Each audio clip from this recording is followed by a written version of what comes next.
Hi everyone. This week we have Barbara Harper Bach on the show. She's an award-winning cook and an award-winning artist. So check out this, by the way. This is the front of your cookbook, right? You have several different cookbooks and she paints the cover of all of them. You are a talented woman.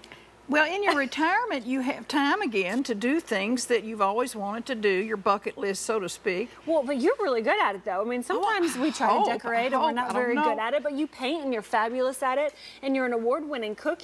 She's a Paula Deen lookalike. I can't believe I didn't introduce you as that. She's a Paula Deen lookalike and cook-alike, I guess.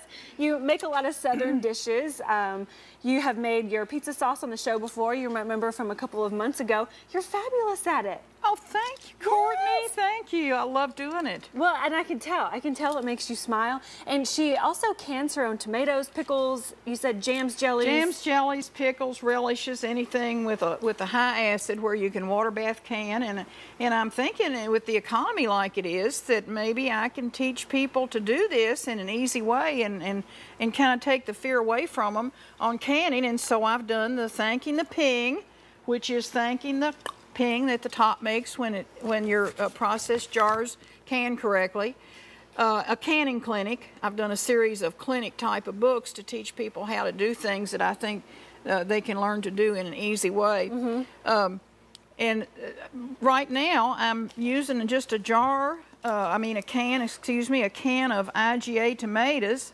Well, let me interrupt you real fast. She was talking about canning, and which one of your cookbooks is all about the canning where they can learn how to do it? You take them step by step. This one, Thanking the Ping. It's a canning clinic, and the first of it talks about all the rules and what to do, and they're not many. Well, and she walks you through it, and like she said, I mean, it's easier than what you think that it is. So that website where you can actually buy one of these babies is bluegrasscookingclinic.com. Okay, and we'll make sure to put that up on the screen for you too. Now, today we're making breaded tomatoes. Have you ever heard of that? Now, you said if you're Southern that you've probably eaten it. It's maybe a like Southern thing. Okay. Sweet breaded tomatoes. Now, I think a lot of people have called them stewed tomatoes, and maybe they're not as sweet, but the kind that I love are sweet, naturally, with butter, and of course the bread happens in this case to be toast, and they're just 4 ingredients, and you can either use your home canned tomatoes or a nice can of IGA tomatoes, of course. Which you are loving those IGA. I love them. Tomatoes. They're really good. We've already done some taste tests, and we know how good they are. Well, and every time she cuts into them, they're very juicy everywhere. They're no very skins juicy. on them. Great quality. Well, let me ask you. Of course, we know that you can buy crushed tomatoes and diced tomatoes and stuff like that. So, what's the difference? Good question. The whole tomatoes that you buy, they're just, because they're whole, they keep their flavor and juices in. The crushed tomatoes and the diced tomatoes are great for certain things. I'm adding a butter.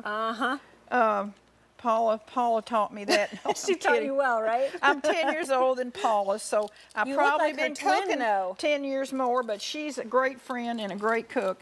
Now, does the butter just thicken up the sauce a little bit? The butter kind of gives it flavor. This is the thickener. 8 slices of well-toasted bread. And you can use any kind of bread you want, or do you suggest to use just sandwich bread? Just a good white whole grain bread is fine. Okay. And you know, the white is getting a bad rap right now, but they do have whole grain white bread out there that gives you some fiber that's not so bad for you. So you actually cram the whole 8 slices of toast in there, and then you cover that with a cup of sugar. You can see I forgot my measuring cups, but that's okay. I'm not doing a very good job of stirring this all together. And I guess this cooks down because the bread gets really soft and absorbs everything. Yes, and a little salt and pepper. Okay. And I always use freshly cracked pepper. Now let me ask you, Barbara, do you put the sugar in here to take the acid out of the tomatoes? Is that what you do it for, or is it just is it for flavor? Why of this? We're putting the sugar in this dish. A little bit of salt, not much. You don't need much. Okay. Just to kind of spike up the flavor a little bit. And the rest of the juice and the rest of the tomatoes, and that's going to help sop up in that toast. Yum, yum, yum. So we keep on and cook that down for 20 minutes. Okay. Well, we're going to go ahead and let this cook down. And we're going to show you, what it looks like. And we'll tell you about the sugar and everything like that, too. And we'll even taste it and tell you what you can serve this side dish with when we return. So don't go away. This looks so pretty.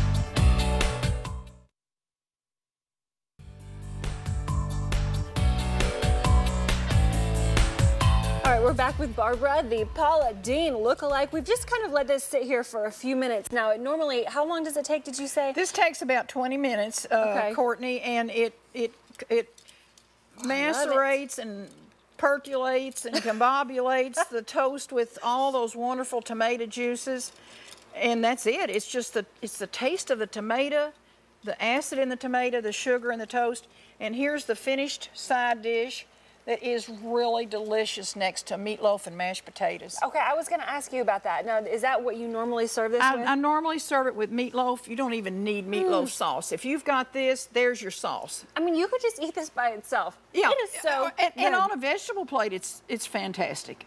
You know, if you've got, say, a good old ear of corn right now that's so good, and some green beans, and then your breaded tomatoes next to it, it's really fabulous. And this is something I really think the children will eat, too. You think so? That's really good. Yeah, it's good I think the sweet flavor, I mean, I think that really... It's different.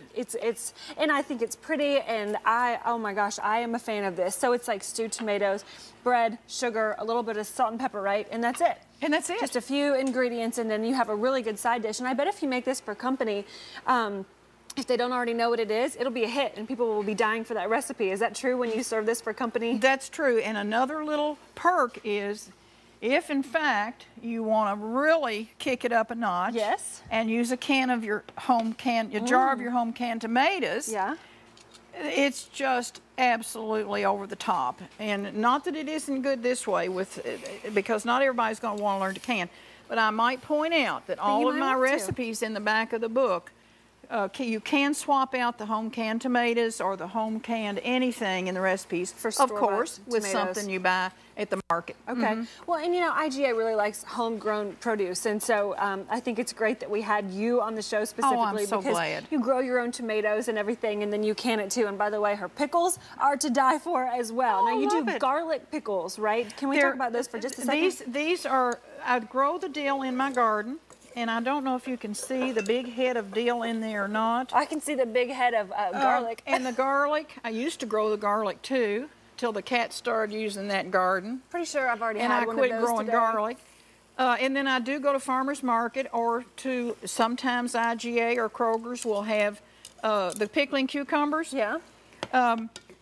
And the directions are in this cookbook, how to make these wonderful Septemberfest dill pickles. And I haven't never tasted, I mean, you can buy garlic pickles at the store, but I have never tasted them where they're like that. So I would say that recipe is fantastic if you could just try to learn how to do it. Yes.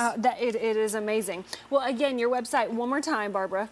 Is bluegrasscookingclinic.com. Okay, and her cookbooks are for sale, and I'm just so excited that you got to come on the show and make your excited to come. Breaded tomatoes. I was going to say bread pudding, and it's almost like a pudding. It's almost like a pudding. I mean, I know it is. So good. It's sweet and delicious, and whoever would think that sugar plus tomatoes would be such a taste treat. Well, it is a hit, and this recipe is on IGAmeals.com, so all you have to do is go there, print it out, grab your canned tomatoes and everything else, and make it for dinner tonight, everyone. Have a great day. Thank you so much. Thank you, Courtney.